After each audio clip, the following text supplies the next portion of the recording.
친절한 죽음, 자연사가 사라졌다. 박중철 호스피스 의사의 인터뷰를 소개합니다. 안녕하세요. 웰다잉 뉴스 브리핑 원혜영입니다. 올해 나는 친절한 죽음을 원한다의 저자 박중철 인천성모병원 가정의학과 교수의 한겨레 인터뷰 기사를 소개하려고 합니다. 박 교수는 2009년부터 호스피스 병동에서 말기 환자들의 임종을 지켜온 호스피스 전문의입니다. 그는 인터뷰에서 한국 사회에서 죽음이 사라지는 원인이 죽음을 연장하거나 격리시키려는 의료 문화 때문이며 말기 노인 환자들이 삶의 마지막 순간에도 병원에서 회복이 불가능한 질병과 사투하는 모습을 보면 참 안타깝다고 했습니다.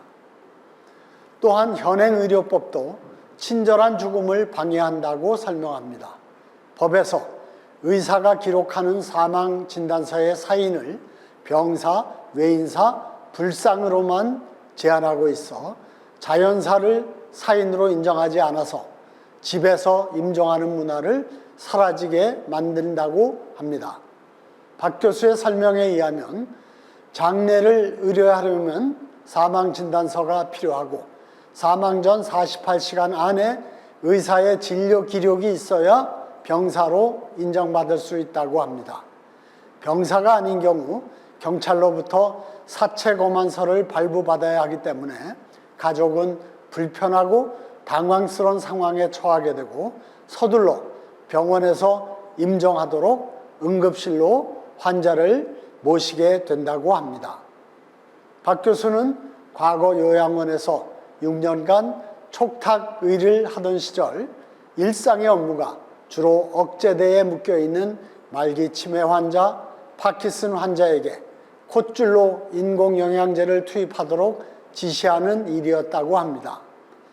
고통스러워하는 환자를 보면서도 스스로에게 의사의 의무는 환자의 생명을 지키는 일이라고 위로하면서 버텼지만 돌아서면서 그것이 정말 환자를 위한 것이었나 라고 질문할 때마다 절대로 환자에게 친절한 죽음은 아니었다라는 생각으로 고통스러웠고 그래서 이 책을 쓰게 되었다고 합니다.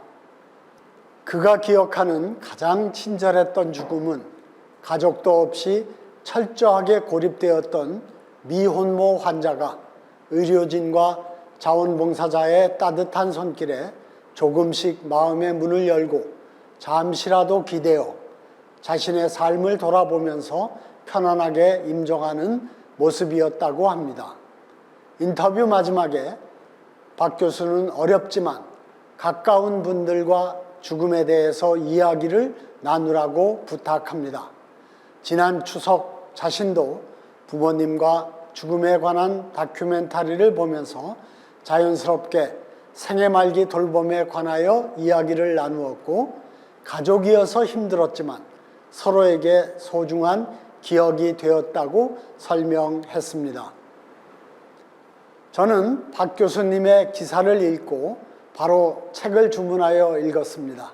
책을 통해 죽어가는 환자의 치료에 집중할 수밖에 없는 의사의 두려움과 공포를 이해하였고 의사도 고통스러워하는 환자를 보면서 우리가 생각하는 것처럼 단지 자기 만족이나 자기 위로에 머물기보다는 친절한 죽음을 고민한다는 사실을 알게 되었습니다. 황폐한 죽음의 의료 현장에서 박 교수와 같은 의사 선생들이 많을 것이고 그들의 도움이 있어야 우리 사회가 친절한 죽음으로 갈 수 있다고 생각합니다. 제가 5가지 결정 유튜브에서 소개한 웰다잉 이야기에서 미국의 평화주의자 스코트 니어링의 임종을 소개했는데 100살이 넘은 그가 임종이 가까워지면서 스스로 음식을 줄이며 집에서 편안하게 생을 마감한 단단한 의지가 참 부러웠습니다.